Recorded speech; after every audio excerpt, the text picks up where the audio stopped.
Hello बच्चों, प्रश्न पढ़ते हैं।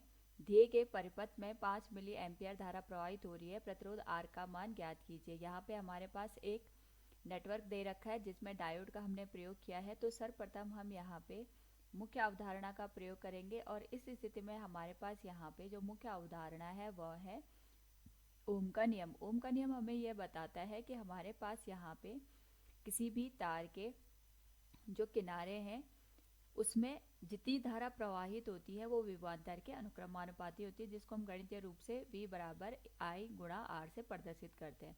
प्रश्न में हमारे पास यहाँ पे 1.5 वोल्ट का यहाँ पे हमने बैटरी प्रयोग कर रखी है। इसके साथ 0.5 वोल्ट का हमने डायोड का प्रयोग कर रखा है। इस स्थिति में अगर हम देखें तो हमारे पास यहाँ पे जो धारा प्रवाहित होगी उस धारा का जो मान दे रखा है प्रश्न के अनुसार वो 5 मिली एम्पियर है, जिसको हम लिख सकते हैं 5 गुणा 10 की घात ऋण 3 एम्पियर के बराबर।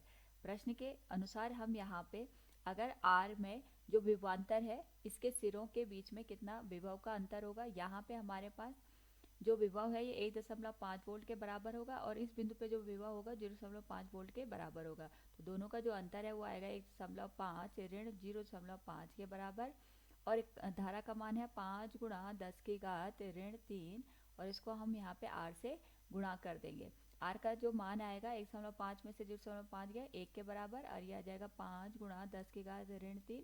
ये आ जाएगा 10 की घात 3 अंश में चला जाएगा, इसको हम 1000 से प्रदर्शित कर सकते हैं, विभाजित हो जाएगा 5 के साथ। तो हमारे पास जो मान है वो आ जाएगा 200 ओम। तो दिए गए प्रश्न के अनुसार हमारे पास R का मान होगा 200 ओम। उम्मीद है आपको समझ में आया होगा। धन्यवाद।